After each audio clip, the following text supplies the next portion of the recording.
The Bernina sewing machine has 4 Pintuck feet that we're going to feature with each of their different uses. Now see here, we have added Pintucks with colorful stitching to create this unique sashing on this quilt. So with the Pintuck feet, there's 4 sizes, starting off with depending on how many grooves you see on the bottom.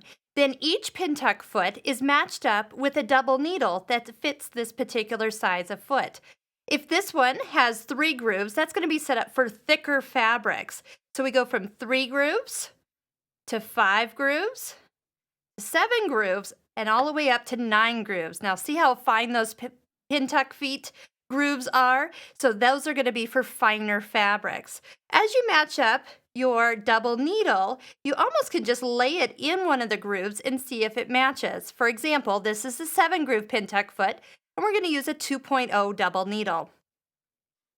Now, first off, for getting the machine set up, there's something I want to show you that most people do not know is on the Bernina machines. We'll put the double needle in first.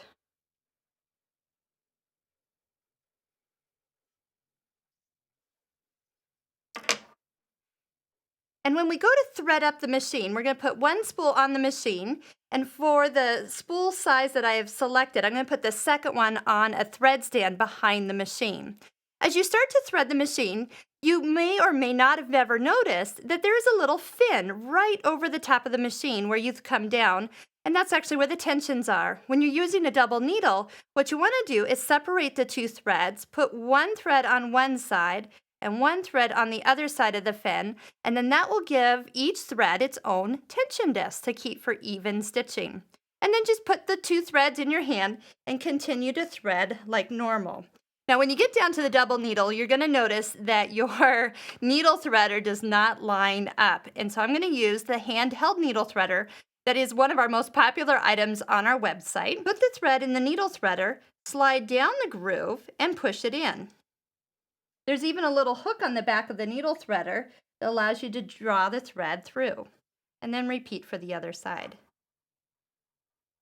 Slide down, push it in, pull it out the back.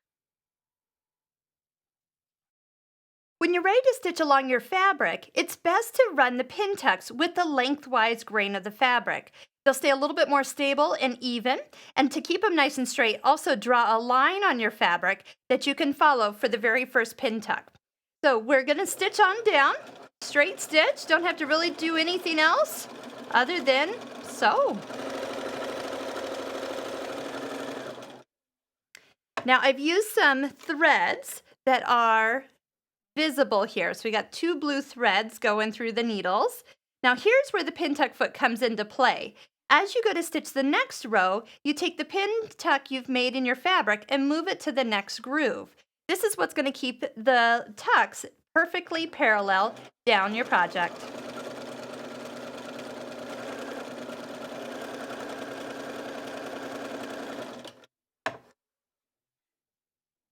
Another thing you want to do as you stitch is find your project is you want to make sure that you have a little bit more.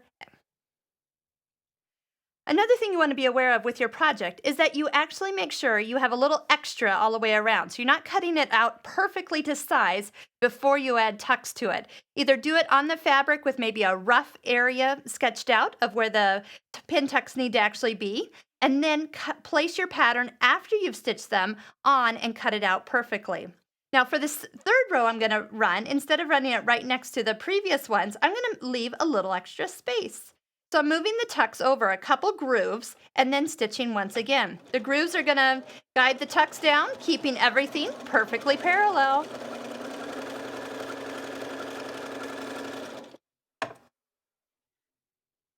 And one more just to see the final result.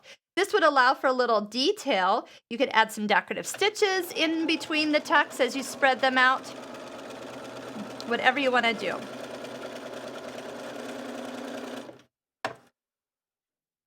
Isn't that pretty? And then for the back side, you'll see that the bobbin thread actually just does kind of a little zigzag all the way across, kind of making it just it's kind of a little accent on the back side. Now, if you want to do something fun with the Pintuck foot and a double needle, select one of your decorative stitches and use the same concept. It will track along the way, and you can add a little extra detail to your project. If you'd started off with instead of a straight line, a curved line, once again, you can space out those tucks and give a little movement to your project. Now, the last thing I want to show you is how we made these shadow pin tucks. And you can do this with these larger grooves, and that's going to be foot 30 and 31, the 3 groove and the 5 groove pin tuck foot. And with that, we're going to use the hole that's on the underneath the sewing machine or underneath the foot where the plate is.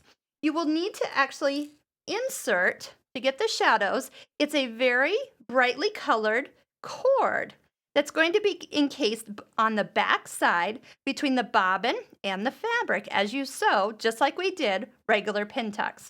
So first off, you'd switch to the larger foot, put on a larger double needle, and what you'll want to do is actually open up your bobbin case door, and sometimes this will change from model to model. Something I'll use is actually one of those dental flossers that you can buy at the store.